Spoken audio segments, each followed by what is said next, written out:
Hi friends, today we are knowing to about Madanlal Dingara, the great freedom fighter and very young man. He in his very young age past, he gave his soul to this nation. So we will know about going to know about Madanlal Dingara very detailed manner. Let we enter to the story,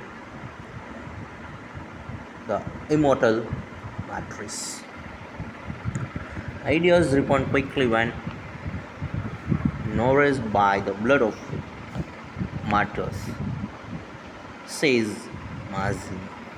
The history of India freedom struggle is rippling with glorious deed of self-sacrifice by daring young men and women who poured out hot blood from their hearts to wash off the stain of disgrace and dishonor from the face of Mother India, rooting under alien rule, especially during the period of British imperialism when the government came down with an iron hand to crush the aspiration of freedom loving people of our country.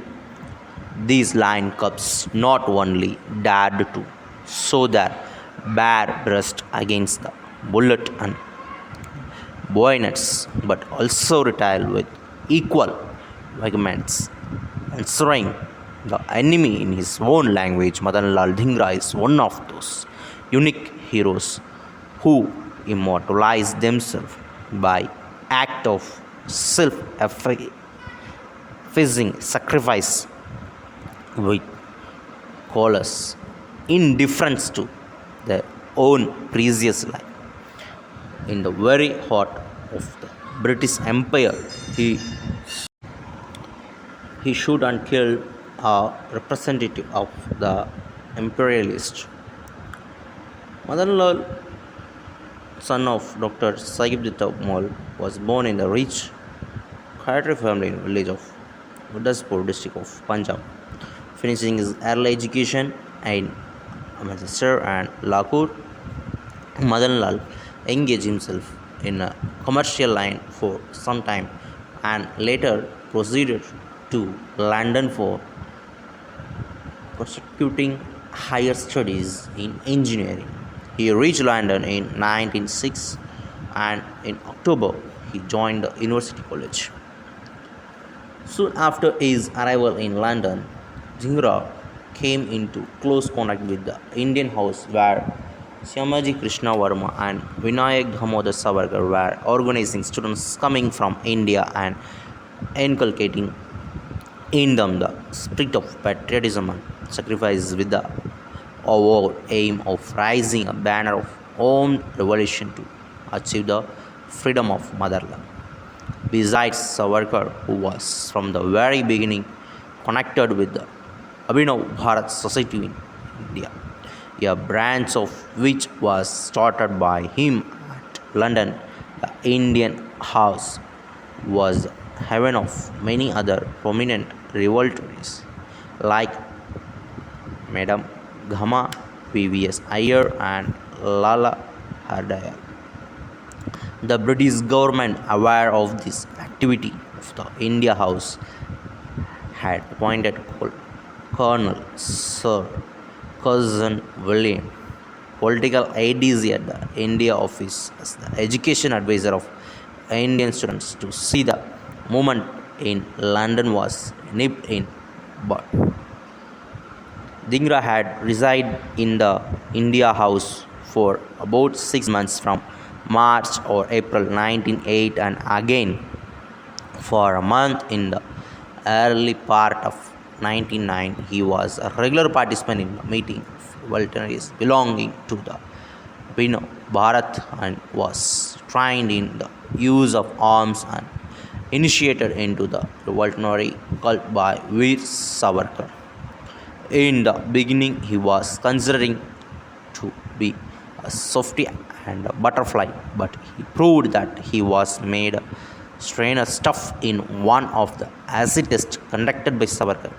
Once Savarkar asked him to stretch his right hand and place it on a table.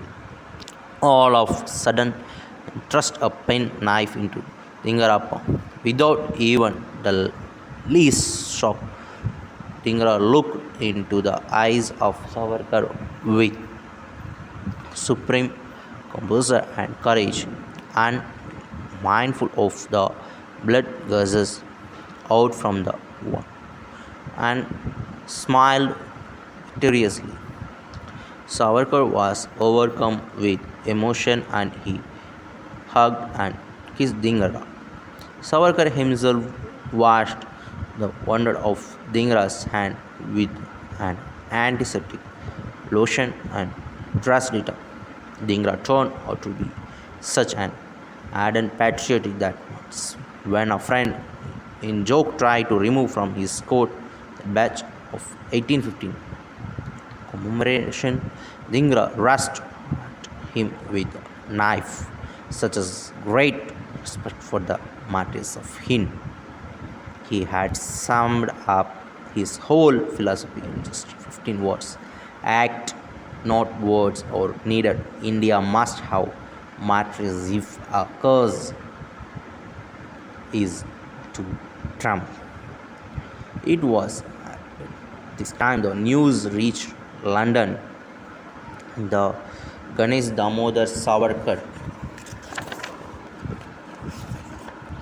elder brother of Veer Savarkar, who was arrested in India for publishing inflammatory poem which preached war against the British government, was sentenced to live imprisonment and sent to Andaman. To add fuel to the fire, the British government also sentenced to death to other revolutionaries, Jiram Bose and Madanlal Datta. This act of the British government inflamed the peasants of the patriotic students in Indian House.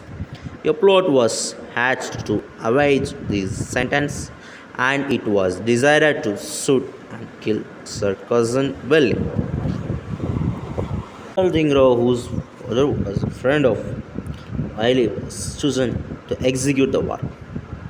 On July 1, 1909, there was a friendly get-together at the Imperial Institute, which was attended by Sir Cousin William. On that fateful day, Madanlal also presented himself at the function in the Jahangir Hall with a 6-barrel pistol in his pocket. Ali went round for courtesy talks, and as he approached his friend's son, Madanlal took out his pistol and fired at him at point blank range.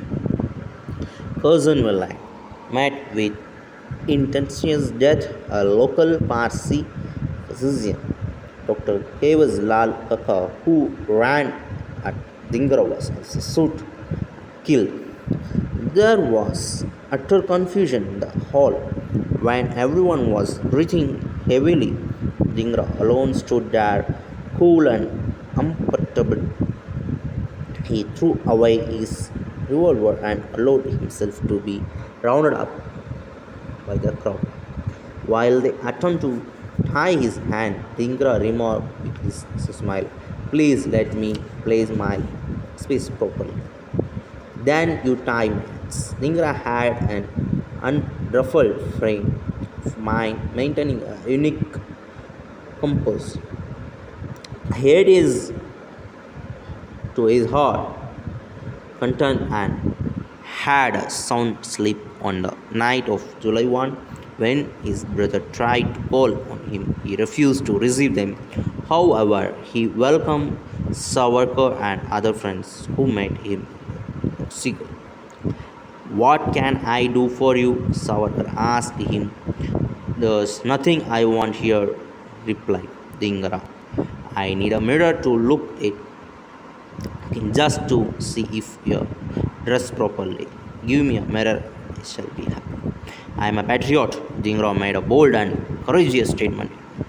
My sacrifice is India glory. I am a patriot. My death will be revenge by my countrymen. I don't plead for mercy. I wish that the English people should sentence me to death. In that case, the revenge will be old. Dingara was fully aware that the only reward for his daring act was death. He requested Savarkar to carry out his last wishes. Out of it, first and foremost, is that his body should be cremated according to Hindu rites. Second is to no Hindus should touch it. Third is that Brahmins should create Vedic command, and the last, all his personal effects should be sold and money donated to the national fund. Dhingra engaged to advocate to defend him. Instead, he repeatedly requested the judge to read out the statement which he had in his pocket at the time of the murder and which was later taken away by the police and banned by British government, but court did not oblige him. When the judge saw that he will be awarded punishment, asked him whether he had anything to say. Dhingra replied, I do not recognize your authority over me. You are free to do what you like with me. But remember that a day will dawn when we shall become powerful, and then we will do what we like. Dhingra was sentenced to death. A clergyman said, Man, may God forgive you. Dhingra turned towards him and with a contemptuous voice asked him, Why should you ask God to forgive me? I have done that which He wants me to. I live this moment, this world, I will be one with Him because I have done all of this. His behest for the sake of the motherland against do not forget her. My mother and father are one. Dhingra thanked the judge, saying, Thanks, my lord, I am glad to have the honor of dying for my country. The only lesson required in India at present is to learn how to die, and the only way to teach it by dying ourselves, and therefore I die and glory in my martyrdom. Dhingra's statement on August 17, Dhingra was to be hanged a day earlier. London was shocked to read in the Daily News, a pro-government paper, the statement. Dhingra till challenged with his son Savarkar managed to get which the statement ran. I admit that the other day I attempted to shed English blood intentionally and on purpose as a humble protest against the inhuman transportation and hanging of Indian youth. In his attempt, I consulted none but my own conscience, conspired with none but my own duty. I believe that a nation unwillingly held down by foreign bayonets is in a perpetual state of war. Since open battle is rendered impossible, I attacked by surprise since cannon could not be had. I drew forth and fired a revolver. As a Hindu, I feel the slavery of my nation is an insult to my God. At cause is the freedom, at service is the service of Sri Krishna. Neither rich nor a poor son like myself can afford nothing but his blood at the altar of mother's deliverance, and so I rejoice at the prospect of my martyrdom. The only lesson required in India to learn is how to die, and the only way to teach is dying. This war will continue between India and England as long as the Hindu is English races last. If the present unnatural relation does not case, the soul is immortal and If every one of my countrymen takes at least two leave of Englishmen before his body falls, the mother's salvation is the works. This war is not with the independence of India. It shall continue as long as English and Hindu races exist in the world until our country is free. Sri Krishna stand sporting if kill attain heaven. If you successful win the earth. It is my fervent prayer. May I be reborn of some mother and may I redie in the same scourge cause till my mission is done and she stand free for the good of humanity and to the glory of God.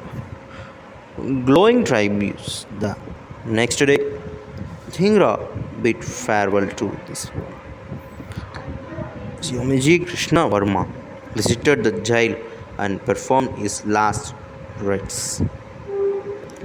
Lord George expressed to Winston Churchill his highest admiration of Dingara's attitude as a patriot. Churchill shared the same view and quoted with his administration Dingara's last word as the finest ever made in the name of patriotism. They compared Dingara with Cho's immortal heroes. CMG Krishnava wrote a long letter to the Times praising Dingara as a martyr. He also announced 4 scholarships to his memory. Hanji, the national poet of Egypt, praised Dingara in the spirit of poem Lol Lala Hardayal paid glowing tribute to Dingara in the Bande Matram brought out from Paris. Savarkar immortalized Dingara by starting Madan Talwar in his memory from Berlin. So, like the very youngest man past is given his soul, sacrificed his life to this nation. The courageous patriot is legend. Definitely, we will give our salute to like this freedom fighters, patriot. Thank you for listening.